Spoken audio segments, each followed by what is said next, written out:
Everybody. Today we are going to work some problems from section 3.1. The last lecture, number 10, that was put up was sort of like the theory behind section 3.1, and then today we're going to do the problem solving session. Then we'll have 3 lectures over the remainder of chapter 3, and then another problem solving session before the homework is due. And obviously we don't have a quiz due for this material, so it'll just be the homework, and then we'll proceed in chapter 4. We'll take our midterm exam after we finish chapter 4, and it'll be on or about October 11th. So that's kind of where we're going. So we still have a long time before we get to that part of the deal. So the homework that I assigned for chapter 3, section 1. Our problems 3.1, you can't even see that here, sorry about that. There you go. Problems 3.1, 3.3, and 3.22. So I'm going to work some problems that are similar to those, and I'll start with problem 3.2. So coming over here to the document cam, first I want to widen this out a little bit. There we go. And so we're going to do problem 3.2, which is very similar to problem 3.1, which is one of your homework problems. So we have a person lifting a crate that is balanced on the edge of a shelf. So there are a lot of good principles that we get in this problem. But basically, and because I'm not very good at drawing people, I'm just drawing the lifting force of this person as an upward force right here. So we'll just call that the force of the person. Okay? So the question reads, we have a crate of an 80 kilogram mass, and it's held in the position shown. So the position shown says that the weight acts midway through. And that is generally, unless they tell you differently, you can generally assume at this point that the weight would be in the geometric center of whatever object we're working with. So this distance is 0.6 meters, and this distance is also 0.6 meters. But the overhang of the crate is such that the weight is, the center of gravity is not on the shelf. It's off of the shelf. So in other words, we have an overhang of 0.85 meters here. So we have determined the moment produced by the weight about point E. All right. Now point E is right here. And you can calculate moments about random points, but E is really where the tipping is going to occur, isn't it? That's the pivot point of this crate. Now, if the center of weight were back here, the crate wouldn't tip at all, right? But the further we move the crate out in this direction, the more of a moment we're going to create about point E, and the more likely it is to tip, or maybe the more force we would have to use in order to keep the weight upward. But there's also a little force going on up here, but because the part of the crate that's on the shelf also has a normal force acting up on it from the shelf. All right, so the first thing we want to do is to find the moment of that weight about point E. Well, we know that a moment is a distance crossed with a force. And in this case, that force is a weight.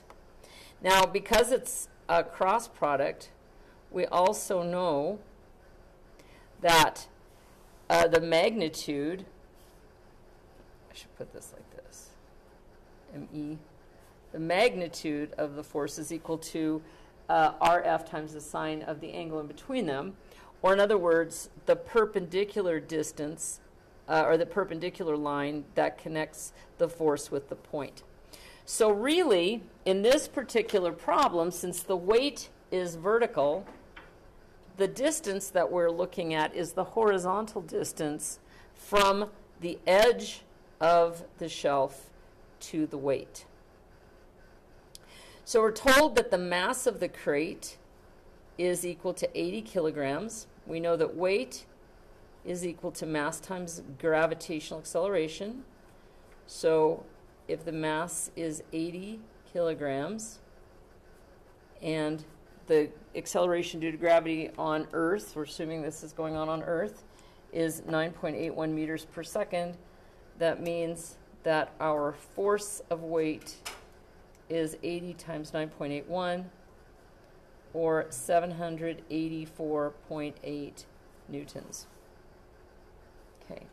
Now by geometry, we see that the weight is 0.6 meters from the right-hand edge of the crate, and we see that the edge of the shelf is 0.85 meters from the right-hand edge of the, or from the right-hand edge of the crate. So that means that my distance, my vertical distance, is going to be 0.85 meters minus 0.6 meters, or 0.25 meters. All right, and that distance is horizontal, the weight is perpendicular, so the sine of the angle in between them, sine of 90 is 1, and those will give us our values.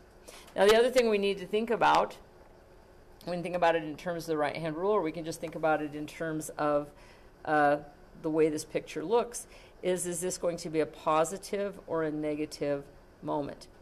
So we pretend that we have a pin, in other words, the pivot point E, we hold it stationary, and then we take the weight, and we can think about what does that weight tend to do in terms of a rotation. It tends to rotate it this way.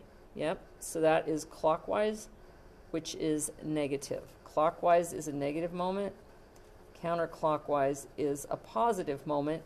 And I do recommend that you stay with that sign convention because it goes along with the right-hand rules. So when you get into three-dimensional stuff, it's going to work the same way. We're going to keep the same sign convention.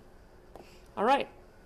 So that means that the moment of the weight about point E is going to equal negative 0.25 meters times 784.4 newtons, and that value is negative 196.2 Newton meters.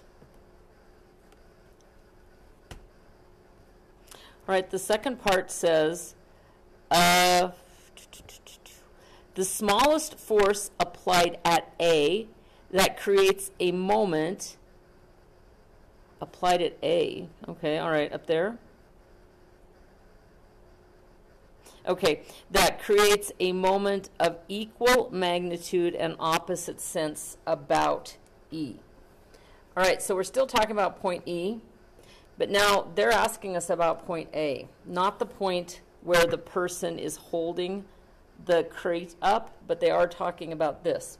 So one thing that we can see is that this weight creates a clockwise moment, so we want the force here to create a counterclockwise moment about E. So what that means is that if I think about point E as being stationary, and I think about pushing down with some force at A, if I push down, that's going to create a tendency for it to spin in the counterclockwise direction, so that would be the opposite sense. So I have a force downward at A times this distance, which is, now if we're measuring from this edge, if this is 0.85, that means that this is 0.25, so this distance from here to here is going to be the R from A to E, let's call it that way, is going to be 0.6 meters minus 0.25 meters, which is 0.35 meters. Okay, well, the smallest force is going to be perpendicular to this because, once again, the sine of phi governs that magnitude, and the sine of an angle goes between -1 and 1. So the maximum value that this can hold is 1, which means that we get the maximum moment with a perpendicular distance. Or another way to phrase that is to say we need the minimum force to get the same moment if the force and the distance are perpendicular to each other. So the force applied at point A to meet those conditions, this is part A and this is part B, would be R of 0.35 meters times the moment of the force at A about point E is equal to 0.35 meters times the force at A, R times F. And the moment that we're looking for is opposite in sense, same in magnitude to this moment, which means that the force of A is going to be 196.2 Newton meters divided by 0.35 meters. And that gives us a value of 196.2 divided by 0.35, or the force at A to create the same magnitude moment in the opposite direction would be 560.57 newtons. Okay. Now, in terms of significant figures, we were given this weight as 80 kilograms. That actually only has one significant figure. So if we're really, and then we've got distances as two significant figures, so we really shouldn't report this as more than two or possibly three significant figures. So I might call that 560 newtons. Okay, but I would use this if I have to use it in a calculation just to not get a rounding error. All right, part 3, what is the magnitude, sense, and point of application on the bottom of the crate of the smallest vertical force that creates a moment of equal magnitude and opposite sense about E? All right, so what they're saying here is how hard does this person have to lift upward in order to keep the crate from tipping? That's really what we're talking about. So the point of application will be as far from point E on the bottom of the crate as we can get, which is the very end of the crate. That distance, the moment of the force of the person about point E, is going to be this distance, R, times the force of the person. And once again, the moment that we want is the negative of this. So we want positive 196.2 Newton meters to equal 0.85 meters times the force that that person has to push upward. Make sure I'm not running out of tape here, so we go there. Newton meter divided by 0.85 meters. That's equal to the force that the person has to push up with. And if we take the 196.2 divide by 0.85, we get 230.8 newtons. Once again, that has four significant figures, so I would round it to 230 or 231 newtons. The answer in correct number of significant figures would actually be 230, but I think 231 is fine for engineering. Don't tell your chemistry professors that. Your chemistry professors have less tolerance for that, but in this class, 231. All right, does anyone have any questions about that? All right, let's do another problem. The next problem I would like to look at is 3.6. And 3.6 is somewhat similar to 3.3. It's a little different in that if you look at the difference in the problems, 3.6 has a pin, so this would rotate. 3.3, which is the problem you'll be doing for homework, is a crowbar.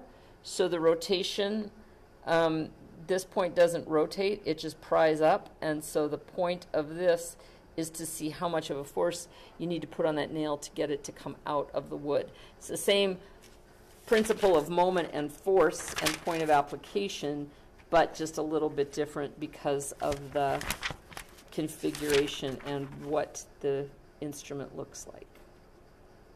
All right. So in 3.6,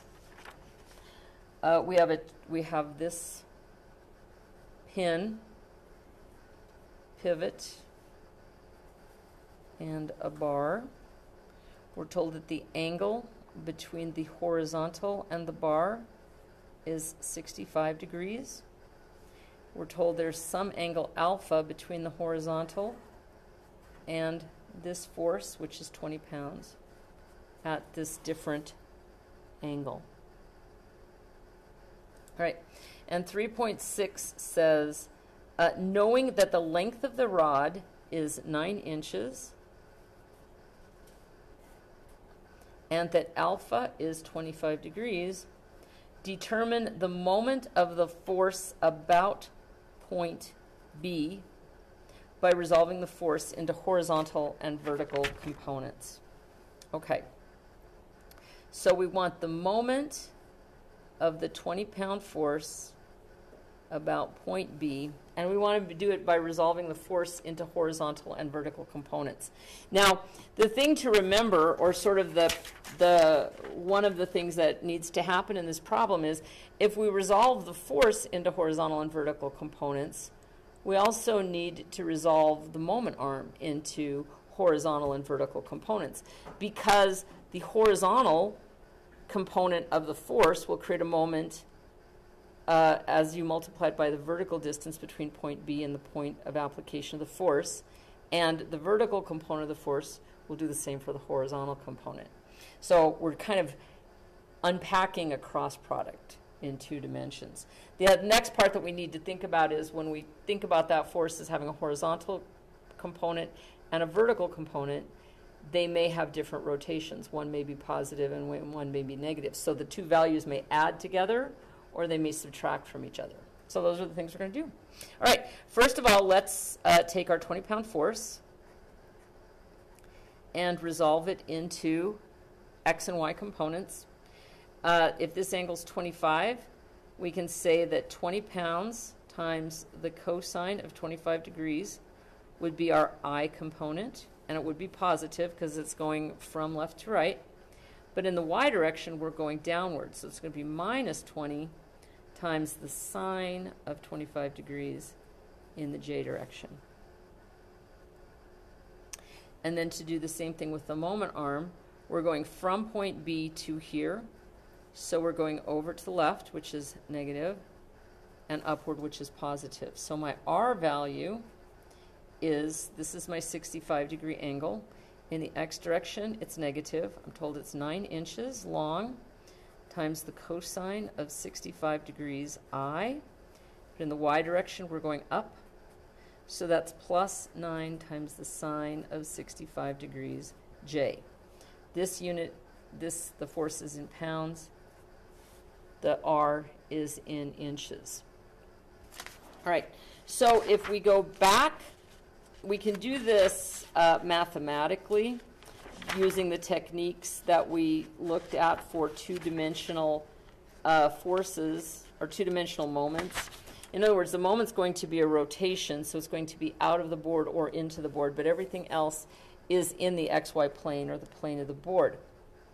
But basically, we can take, if we want to do this a little bit with a little bit less math and a little bit more the way, what would you say, kinesthetic method, we could take the horizontal component of the force, which looks like this, and pin it here, and look at what this rotation would do. If we put a pin here and we pull this way, that the first one, the x force, the force in the x direction, I'll just say R in the y direction, times F in the x direction, is going to produce a clockwise rotation, which is negative.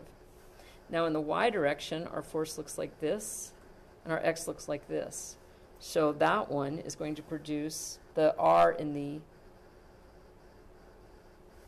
x direction times the F in the y direction is going to do a counterclockwise rotation. So that's going to be a positive. Okay. So my R in the y direction looks like this. It's going to be minus 9 times the sine of 65 times my f of x, which is 20, times the cosine of 25 degrees. And that's going to be in inch pounds. R sub x times f sub y is going to be positive.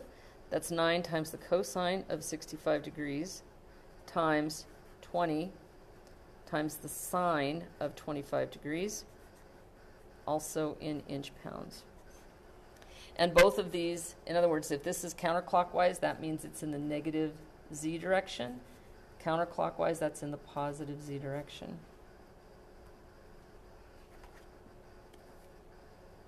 I know this is a little bit different to think about sines this way, but with moments, it's never up or down or left or right. It's always which way the rotation is.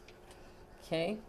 So here, if we take, I'm going to make sure I'm in. Yep, I'm in degrees. Okay. So if we take the sine of 65 degrees and multiply that by 9, and multiply it again by 20, and multiply that by the cosine of 25 degrees, this becomes negative. I didn't do that right. Sorry, I didn't multiply it correctly. Let's do it again. 9 times the sine of 65 degrees equals times 20 times the cosine of 25 degrees equals. Yeah, that's better. So this is negative 147.85 inch pounds.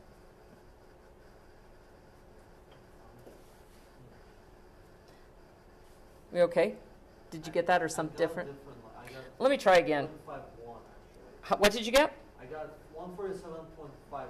Oh, that's super. Yeah, we're in the same ballpark, so it's okay. Yeah. Why is it negative, though? Yeah, that's a good question. So if we look at the r in the y direction, that's the distance from here to here, right? Oh. And we look at f in the x direction from here to here. Oh, does it mean that cosine and sine, the second quadrant thing? No, that's a great question. No, we're doing it, and you can do it that way, and we will do problems in the future more mathematically. Mm-hmm. I just kind of wanted to do this a little bit more by thinking about the rotation. Mm-hmm. So, yep. Huh. How's that? I'm trying to get it in there. All right. No, it's a tough concept. So, keep thinking. And then if you have more questions, we'll go ahead and we can sure take those. So let's go ahead and do our Rx Fy component. So we have 9. We multiply that by the cosine of 65 degrees. Multiply that by 20. And multiply it again by the sine of 25 degrees. And this total comes out to be a positive 32.15 inch pounds of force. All right. Well, what that tells me is my negative is larger in absolute value than my positive. So my answer, the moment of that 20-pound force about point B, is going to be negative 147.85 plus 32.15.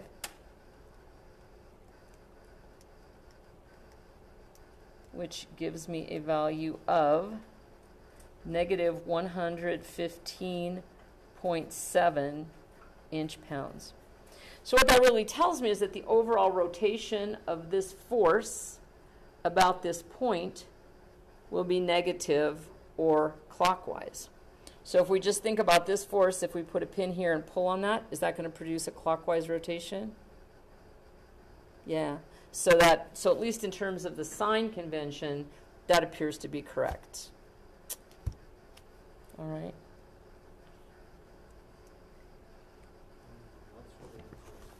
It is interesting, isn't it? I'm getting other answers. I don't know why. Are you? Are you in radians on your calculator? Oh, yeah. That'll do it every single time. Oh, I have to always check because half of the time I'm in radians too. So that's how I knew. Because it happens to me. All right. All right. So did you round it to 366? Yeah, I actually have it as 4, and that's really too many. That's okay. It should be, if I look at my numbers, I really only have one significant figure, which would leave this as 100, but I would leave it as 116 or maybe 120. Okay. And like I said, if you were in chemistry, it would be 100 with no decimal places. So, and negative, yeah. Yeah. No, good questions.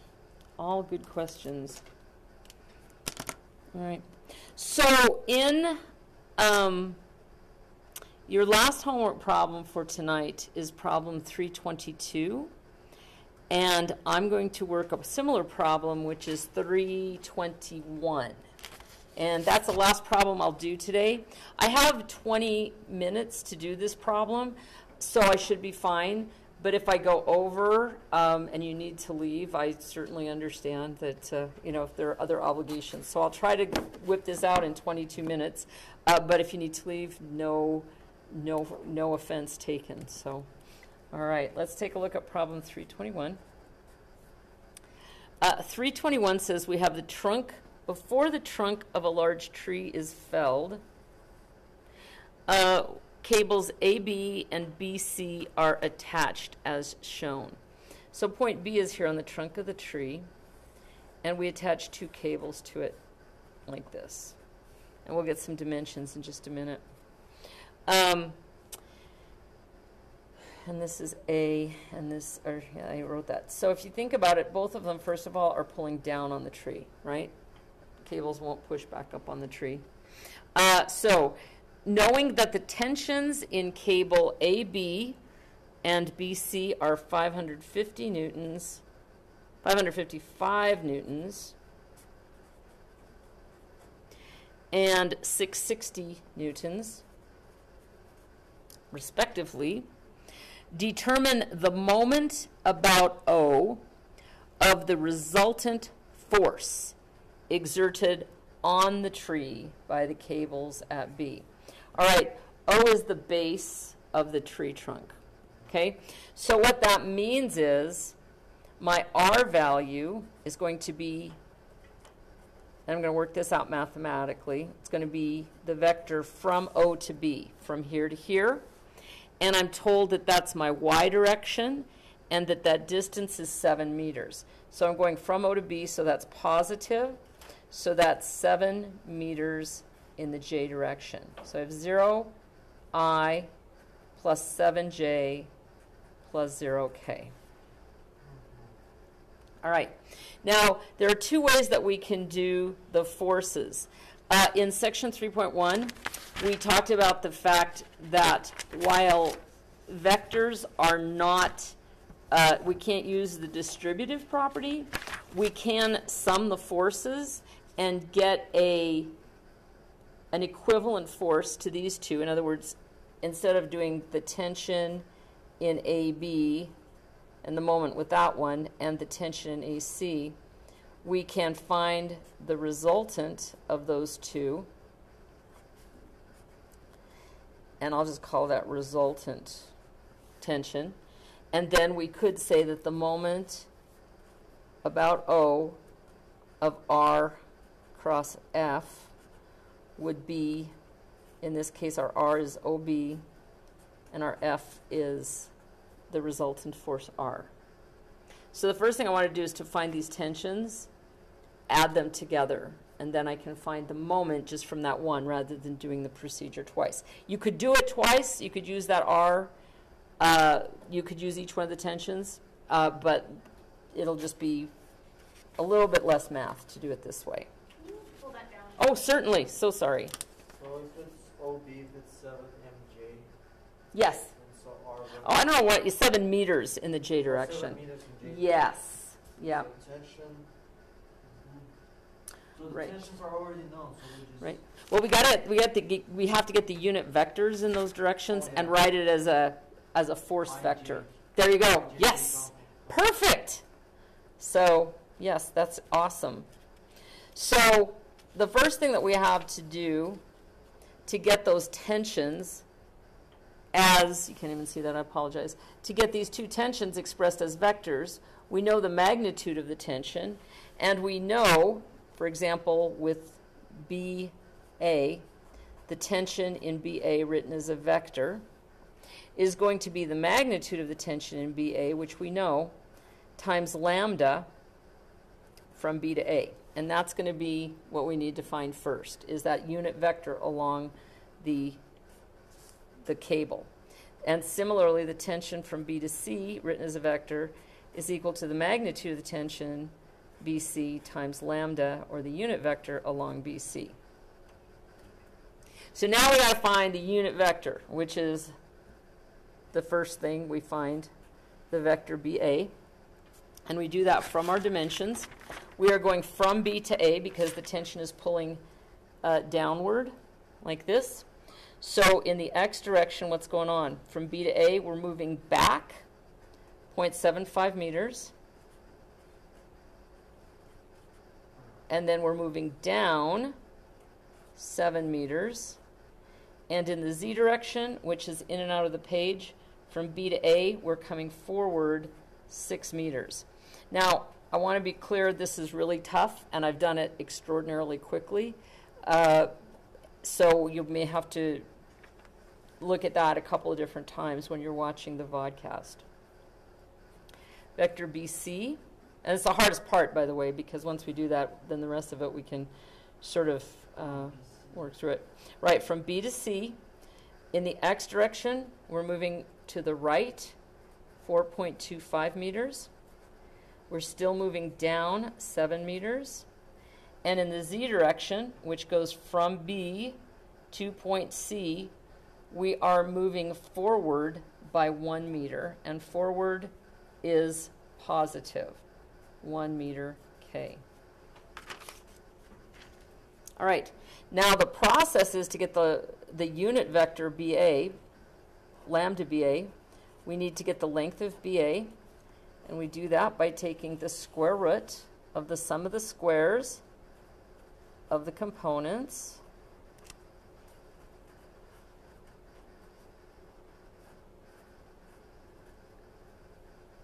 So the length of cable BA is, if I take 0.75 and square that number, because negative times negative is positive. So, and whether it's negative or positive, it will be, it'll be positive, right? 7 squared is 49, and 6 squared is 36. So I add those three together, I get 85.5625, and then I take the square root of that number, and I get that the length of BA is 9.25 meters. Okay, I'm going to do a similar thing with BC. I'm going to find the length of vector BC. It's going to be the square root once again. This time 4.25 squared. I'm just going to, I know that this is negative times negative is positive, so I'm sort of taking a little shortcut there. So if I take 4.25 and square it, I'm just going to go ahead and write this out. That value is 18.0625. 7 squared is still 49, and 1 squared is 1.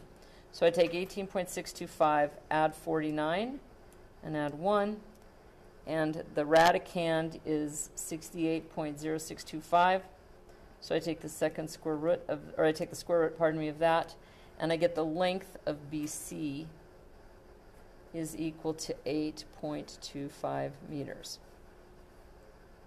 All right, now I'm ready to get lambda, because I know that lambda BA is equal to the individual components, BA xi plus BAYJ plus B, I'm sorry, I should just put, I don't know why I did that, why I subbed it, BAZ in the K direction, all divided by that length of BA. Or I can break it out into components. So I'm going to say lambda BA is equal to this number, negative 0.75 over the length, which is 9.25, I plus negative 7 over 9.25J plus 6 over 9.25K. Now, I did not include units. Everything's in meter, but you have a meter divided by a meter, so it becomes dimensionless. Has to be dimensionless to be a unit vector. All right, so then just doing the math on that, I'm going to take negative 0.75 divided by 9.25, and that value is 0.08108I, then minus 7 divided by 9.25. This number is 0.7568J, and then 6 divided by 9.25 is 0.6486K. Now the other thing you may notice at this point, each of these are the directional cosines. So in other words, if you took this number, squared it, added it to this number squared, added it to this number squared, took the square root, you would get 1. Isn't the first one negative? It is. Thank you. So there we go. All right. So I have my lambda BA. I can also write my tension in BA because I know it's equal to the magnitude of the tension in BA, which I'm told is 555 newtons times lambda BA. So I can multiply 555 by each of these numbers, and that will express my BA, the tension BA, as a vector. So I take 555, multiply it by 0.08108, and that it's negative.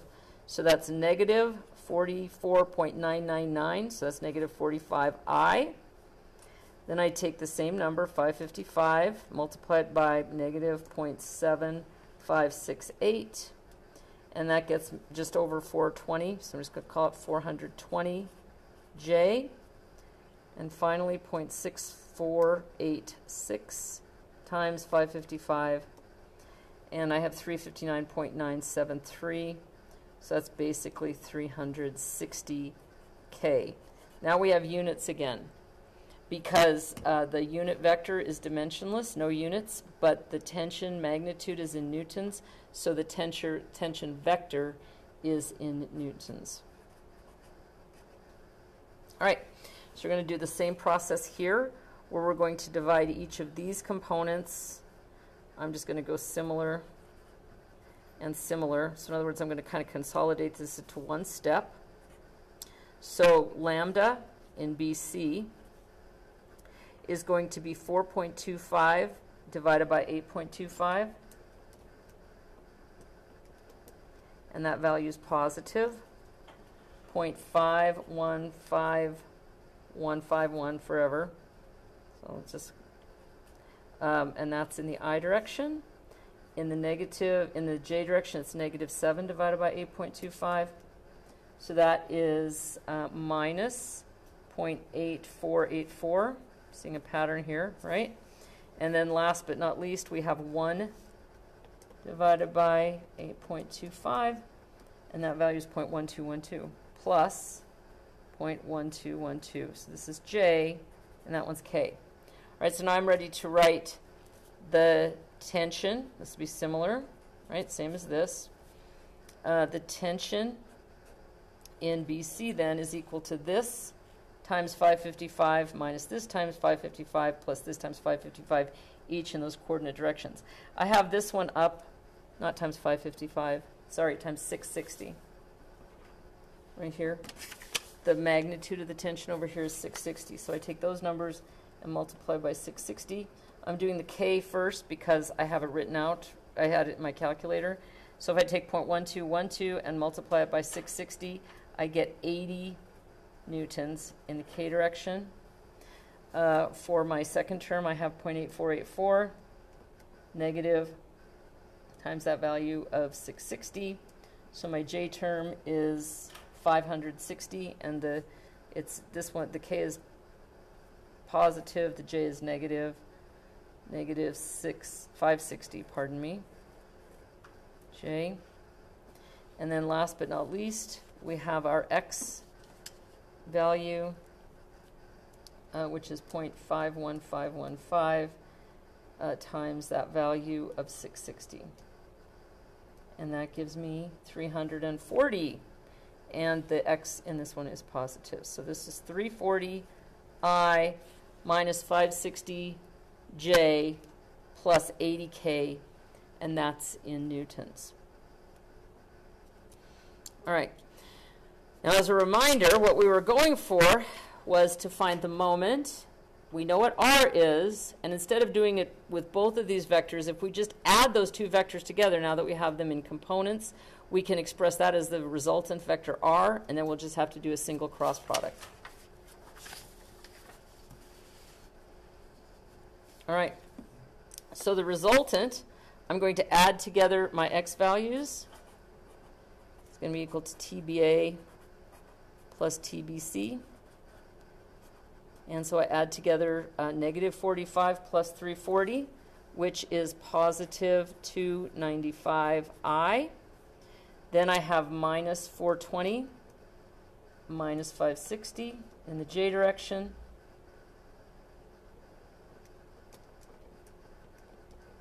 So that is 980. And in the k direction, we have 360 plus 80, which is 440. And once again, that's in newtons. All right, so now we're ready to construct the moment.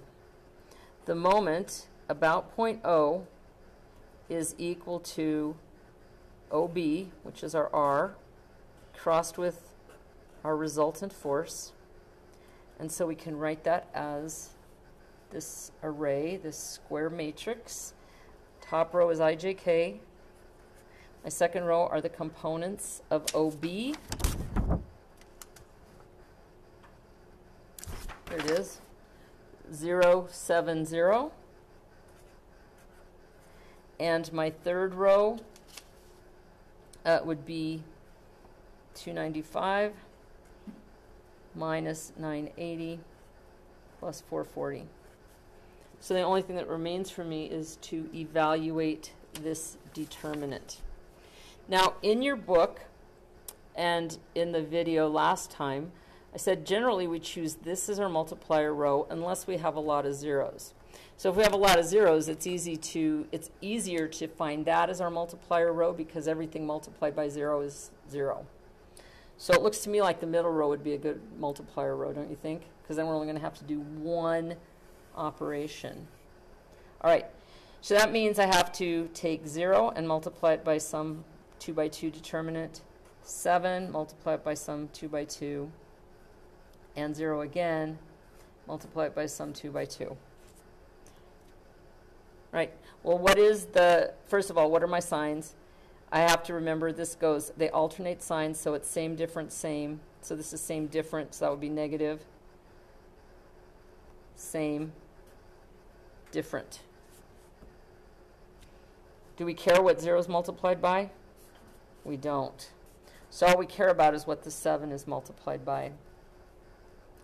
So the moment about O is equal to 7 multiplied by the determinant formed when we cross out the column and the row that 7 exists in. So this is IK 295, 440. So that means this times this. We have 7 then times 440I minus 295J, or K, pardon me. Right? Why did it switch? Which one? Why did 295 become a K? You do a cross? Oh, okay. Like that. Yeah, no, that's a great question. And this is laid out in your book, and I also worked through it a little bit on the first video, but it's the way that a determinant is multiplied. But if you look at page 94 in your textbook, sets of equations 318 will break that out for you pretty nicely. Yeah, good question. Yeah, really good question. All right, so the moment about O caused by that resultant force then is equal to 7 times 440, which is 3080I, minus 295 times 7, which is 2065K. And since the force is in newtons and the moment arm is in meters, that moment is in Newton meters. So this is an expression for the vector moment of the resultant of those two forces tethering the tree about point O, which is the base of the tree. So in other words, here's point O. I guess I'm just going to have to give that up. I'll put it back up in a minute. Here's point O. Here's our two forces. Those two forces pull on the base of the tree and try and pull it out of the ground. In other words, that's your pivot point. That's where it's going to try to tip. And they're pulling it with a moment of this magnitude and direction.